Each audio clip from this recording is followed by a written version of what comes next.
Halo Sobat Gen, Assalamualaikum warahmatullahi wabarakatuh. Di video kali ini kita akan membahas kunci jawaban biologi kelas 12 bab 4 pada tugas uji pemahaman pada halaman 300 di buku biologi kurikulum merdeka pegangan kalian. Jadi, ayo kita bahas bersama mengenai soal atau perintah yang ada di tugas kali ini Gen. Tapi sebelum lanjut jangan lupa untuk subscribe ya Gen, agar Gen Sukses Media lebih semangat lagi nemenin kalian tugasnya. Jika sudah, kita lanjut.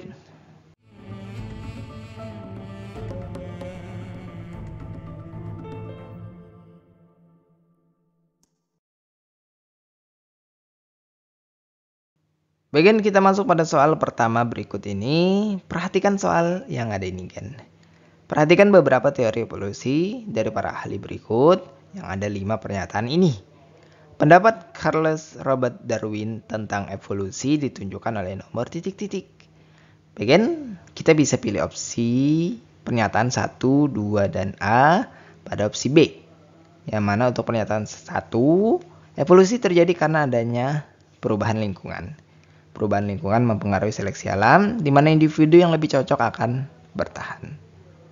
Kemudian pernyataan kedua, evolusi terjadi melalui seleksi alam.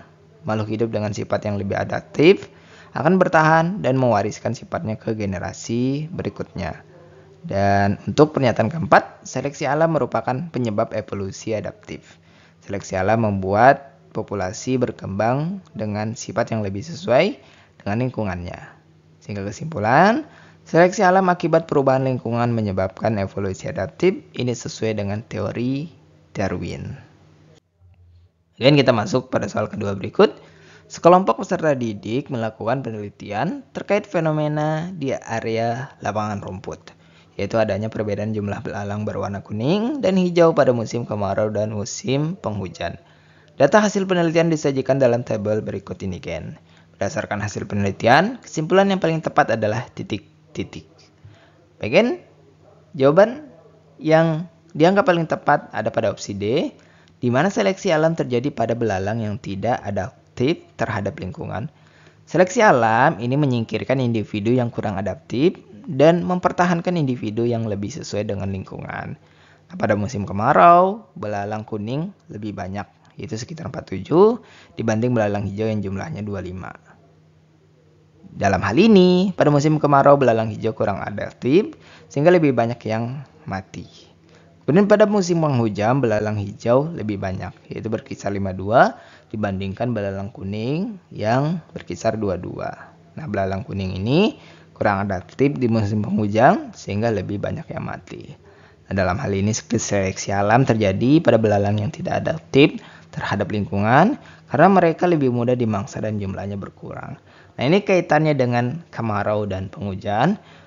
Ini terkait juga dengan mirip-mirip kasus dari revolusi industri. Kalau di musim kemarau itu rerumputan atau pepohonan itu lebih mengarah pada warna kuning ya karena jarang hujan. Sedangkan di musim penghujan itu karena terpenuhinya kondisi air, maka tumbuhan itu lebih hijau dan rumput-rumput juga lebih hijau. Sehingga ya ini kaitannya mirip dengan kasus dari kubu-kubu Biston yang terjadi baik sebelum atau sesudah revolusi. Cuma kasusnya di sini adalah terkait kemarau dan penghujan. Bagian kita masuk pada soal ketiga berikut. Perhatikan soal yang ada ini sebagai soal terakhir kita di sesi tugas kali ini. Obat antibiotik bekerja dengan cara mematikan atau menghambat pertumbuhan bakteri patogen. Dokter menyarankan bahwa penggunaan antibiotik harus sesuai dengan dosisnya dan tidak terlalu sering. Konsumsi antibiotik tidak boleh dihentikan secara mendadak meskipun gejala infeksi yang dirasakan sudah menghilang, sebab dapat menimbulkan efek yang berbahaya. Nah, efek tersebut adalah titik-titik. Bagian kita bisa pilih opsi B, di mana terjadi peningkatan dosis antibiotik pada pasien akibat bakteri lebih resistensi. Nah, antibiotik bekerja dengan membunuh atau menghambat bakteri. Jika penggunaan antibiotik tidak sesuai dosis atau dihentikan sebelum waktunya, bakteri yang tidak sepenuhnya mati bisa berkembang dan menjadi resisten terhadap antibiotik tersebut. Akibatnya, pasien memerlukan dosis antibiotik yang lebih tinggi atau bahkan jenis antibiotik yang lebih kuat untuk melawan infeksi di kemudian hari. Penggunaan antibiotik yang tidak sesuai dapat menyebabkan bakteri menjadi lebih resisten, sehingga dosis antibiotik harus ditingkatkan di masa mendatang. Again, itulah pembahasan sekelas kita untuk kunci jawaban biologi kelas 12 bab 4 pada sesi tugas uji pemahaman pada halaman 300 di buku pegangan biologi kurikulum merdeka. Terima kasih karena telah menonton video ini sampai habis, Gen. Jika dirasa video kali ini bermanfaat, jangan lupa untuk like dan subscribe ya, Gen. Sampai jumpa di video berikutnya, dan wassalamualaikum warahmatullahi wabarakatuh.